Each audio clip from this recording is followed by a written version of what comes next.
In the 1930s Mississippi Delta, two brothers named Stack and Smoke returned home seeking refuge and redemption alongside their cousin Sammy, who was a prodigy with a musical talent that can't be ignored. They opened up a vibrant juke joint, hoping that music might temporarily free them from oppression, but they're quickly confronted with reality even darker and more ruthless than Jim Crow racism. So join us today while we unpack the Black experience from the movie Sinners. And if you like stories like this, you can find more stories like this at onemichistory.com. And if you like audio-only episodes, you can find our podcast wherever you get your podcasts. But without further ado, let's get started. In the stifling heat of Clarksdale, Mississippi in 1932, amidst fields heavy with cotton and despair, Ryan Coogler's powerful film Sinners opens upon this scene, drawing audiences into a world where history itself seems to breathe through the cotton fields and whisper stories of hardship, sorrow, and a quiet resistance.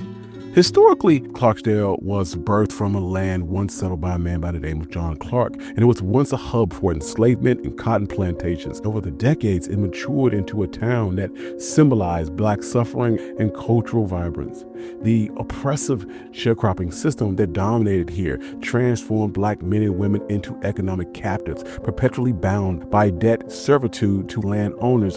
By 1932, the Great Depression had culminated in widespread ruin. And in Mississippi, one of the poorest states in the Union, Black families bore an especially severe burden. Rampant unemployment forced Black families into exploitative labor arrangements. Under this sharecropping system, Black tenant farmers produced crops on land owned by white landowners, often receiving payment only in the form of plantation scrips rather than actual currency. This money could only be spent at the plantation store, and this practice perpetuated economic dependency, making it impossible for Black sharecroppers to escape this cycle of debt. Additionally, this time period was marked by peak Jim Crow segregation and violence. By custom and by law, Black Mississippians were harshly segregated from whites and forced to occupy inferior spaces, and living under this constant threat, including lynchings. Black communities in Mississippi faced daily reminders of this deeply entrenched white supremacist system. With fear and intimidation, this power structure worked relentlessly to silence Black voices and to stifle even the smallest forms of resistance. From 1882 to 1968, Mississippi held the highest percentage of racial lynchings in the United States, vividly highlighting the state's harsh racial climate. This painful reality is embodied in the film when Delta Slim recounts a chilling story of his friend who was wrongfully accused and violently lynched and cruelly mutilated. This devastating event was not just an isolated incident, but an all too common tragedy that illustrates the cruelty and horror Black Mississippians had to endure every single day. It is within this brutal, oppressive system that Smoke and Stack, the twin brothers at the heart of this film, will return to their oppressive birthplace. Haunted by roots of poverty and racial terror, their homecoming reveals the legacy of the Great Migration that was a northward journey taken by many Black families to seek liberation and dignity, yet often finding the harsh reality of injustice still lingers well beyond the Mason-Dixon line. This was briefly mentioned by Stack when he was talking to Sammy, when he comments that Chicago ain't nothing but Mississippi with tall buildings instead of plantations.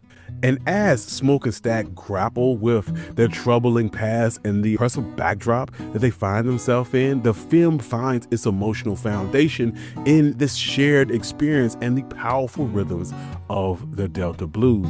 The Delta Blues originated in the early 20th century in this same Mississippi region and is characterized by its deep emotional intensity, its acoustic guitar-driven sound, its lyrical narrations about hardship, love, and life struggles. It is rooted in the Black experience. Influential artists include Charlie Patton and Robert Johnson, and they profoundly shaped the musical landscape, bringing raw, expressive storytelling and emotional vocal styles to prominence. This music reflected the changing realities of Black rural Southern life and eventually influenced other genres like rock and roll, jazz, and rhythm and blues. So it's with this backdrop that Smoke and Stack bring their dream of owning a juke joint, which is a venture seen by many within society rebellious and dangerous. Historically, juke joints were clubs or gathering spots, and they stood as vital cultural sanctuaries for the Black community. Facing oppression and discrimination, they freed themselves from the watchful eyes of authority and the rigid Black church oversight. These lively establishments were safe havens.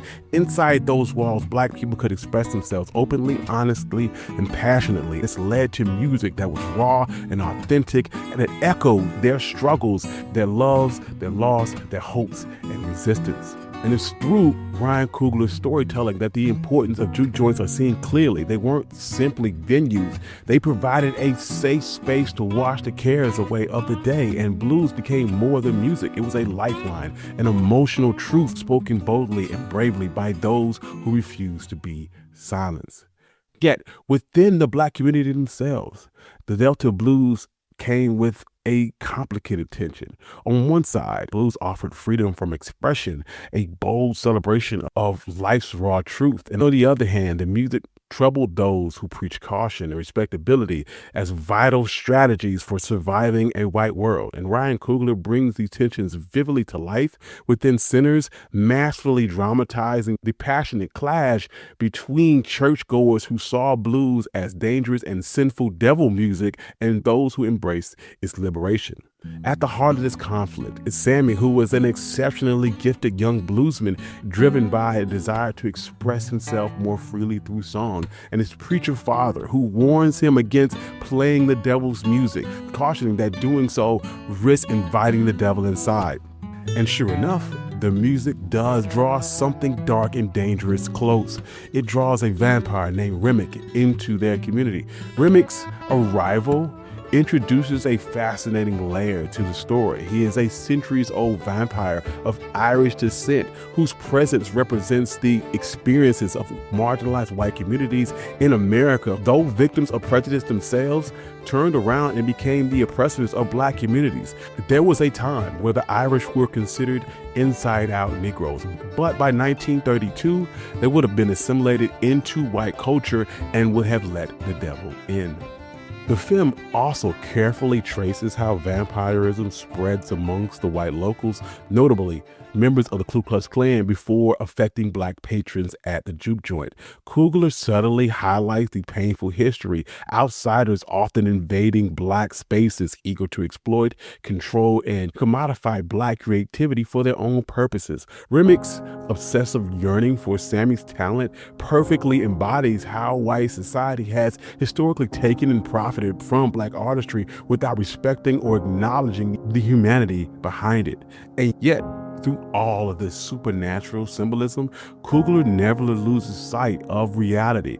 The most terrifying figure in the film is not the vampires, but rather the human face of hatred itself, the local Ku Klux Klan leader. As tensions slowly build, the supernatural horrors unfold, and the film directs its audience back to the most troubling truth of all, racist violence in America's history. Coogler's skillful shift underscores a chilling truth. Human racial violence surpasses any imaginary, unseen, undead horror. It is the stark confrontation of historical brutalities that propels Sinners to its dramatic crescendo.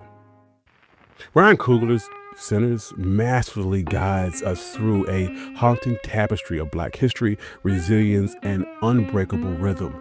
It vividly shows how the heartbeat of the Black experience perseveres amid darkness. Through Smoke and Sammy journey deep into the complexities of Black survival, seeing clearly through the cost of their existence under oppression, the defiant pulse of the blues as resistance, recognize that the greatest horrors are not supernatural, but human beings.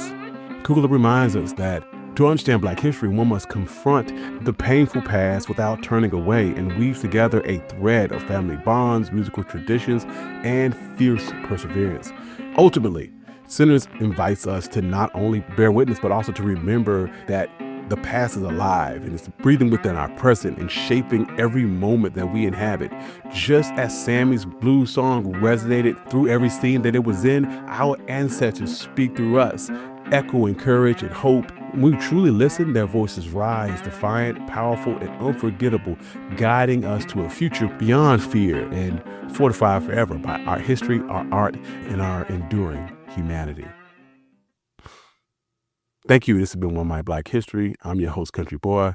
This has been the Black experience of the movie Sinners. I couldn't talk about everything that I would like to talk about just because I was trying to keep this very concise. I wanted to find a way to mix in the Mississippi Chinese.